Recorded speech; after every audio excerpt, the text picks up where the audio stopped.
WRA on your Wednesday, a midweek battle that saw the Clippers put an end to a Knicks streak that hadn't been broken in over a decade. LeBron, as always, was in the spotlight, this time not just for his performance on the court, but also for his candid conversation about Michael Jordan and even a surprising debate about chocolate chip cookies. But before we dive into that, the focus remains on LeBron's Lakers, a team desperately searching for stability as they took on the Pacers. Los Angeles entered the game having lost 7 of their last 10 matchups, with their postseason aspirations hanging in the balance. LeBron himself was carrying a streak of 1,282 consecutive games, with at least 10 points, a remarkable run of consistency that was suddenly in jeopardy after a tough start. The first half was a grind, with James struggling to find his rhythm, prompting him to put up extra shots during halftime in an effort to recalibrate. Late in the third quarter, Dorian Finney-Smith found himself in the corner, ready to fire. LeBron, drawing 2 defenders with his gravity, quickly kicked it out, displaying the high IQ playmaking that has defined his career. The ball moved to Gabe Vincent, who buried the shot. By the end of 3 quarters, LeBron had just 3 points on 0 for 6 shooting, but his impact was felt in other ways, dishing out 7 assists as the Lakers held on to a slim 3-point lead. As the fourth quarter unfolded, it was still unclear whether James would extend his double-digit scoring streak. But with the Lakers up by 5, he found a rhythm, knocking down a jumper to reach 5 points. Another possession, another bucket. The momentum was shifting. After sinking a pair of free throws, he sat just 1 point away from keeping the streak alive. And then there was LeBron James, in double figures once again, keeping history intact. But the game itself was far from over. The Lakers, once ahead by as many as 14, found themselves locked in a battle down the stretch. Indiana clawed back, tying the game at 107 before Miles Turner drilled a 3 to put the Pacers in front. LA responded immediately, as Luka Doncic stepped up in the clutch, drilling a deep 3 to tie the game at 110. With under a minute to play, Doncic attacked the rim, finishing strong to give the Lakers a 2-point advantage. But Indiana had a counter of its own.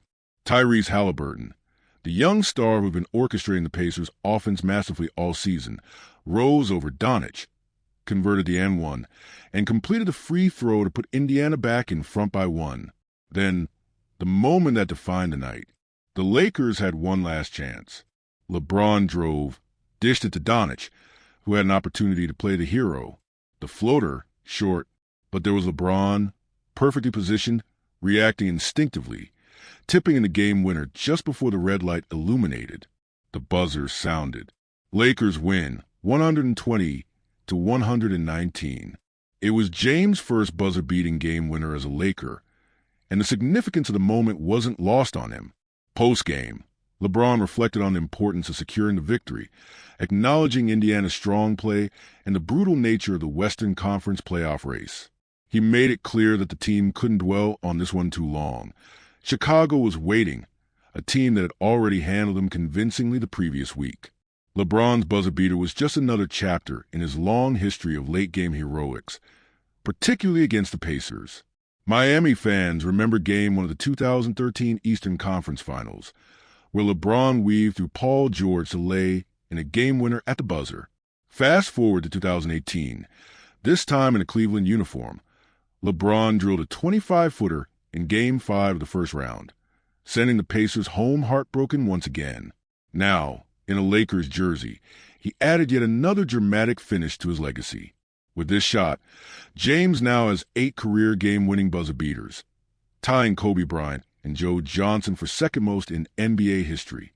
Only one player stands ahead of him, Michael Jordan. Before this moment, LeBron had been 0 for 18 on potential game winners in the final 10 seconds as a Laker. This one finally went down. Following the game, ESPN NBA analyst Kendrick Perkins weighed in on performance, emphasizing that while LeBron and Doncic would receive the bulk of the attention, Austin Reaves was a true X factor for LA. Perkins noted that Reaves' second quarter surge allowed LeBron to take a step back, showcasing his ability to create and score independently. Reaves is in a unique space, not quite a star, but far beyond just a role player. If the Lakers hope to make a deep playoff push, His contributions in moments like this will be just as critical as those from their superstars. Before the night's action, LeBron also made waves off the court during an extended sit-down on the Pat McAfee show. Among the topics discussed, a lighthearted but revealing story resurfaced, one that involved a staple of NBA road trips: chocolate chip cookies. During his time with the Miami Heat, James had a ritual. He loved soft chocolate chip cookies with just a bit of a crispy edge, and the Heat staff made sure they were waiting for him on the team plane. But one day, that changed. James boarded a flight, and to his surprise, the cookies were gone. No more. The decision, he knew, had come from one man, Pat Riley. It was a seemingly small detail, but to many around the team, it symbolized the rigid structure that Riley enforced in Miami. Dwayne Wade has often recounted this story, suggesting that small restrictions like this contributed to LeBron's frustration with the Heat's leadership, ultimately playing a role in his decision to leave for Cleveland in 2014. Perkins chimed in on the topic, sharing his own story from his playing days. During his time with the Celtics, he too had access to the same cookies, only his came with a scoop of vanilla ice cream. But when he moved to Oklahoma City, those perks vanished. In their place, peanut butter sandwiches. For Perkins, that was an immediate culture shock. This anecdote, while humorous, speaks to a larger theme: the different philosophies of NBA organizations and how they manage their players. Riley's approach was firm, his way or no way. At 80 years old, he remained set in his beliefs. And for all the success he's had, it's clear that not every superstar thrives under that level of control. As always, there was more from LeBron's conversation with McAfee, including a deep dive into his relationship, or lack thereof, with Michael Jordan. While the two legends share a bond through their greatness, LeBron acknowledged that they don't talk much. The dynamic between them is layered, with a mix of reverence, generational gaps, and competitive distance shaping their interactions. Beyond LeBron, the Celtics also made headlines Wednesday as they traveled west, looking to assert their dominance in the desert. With Boston locked in on their championship aspirations, every game carries weight as the regular season winds down. More on that to come.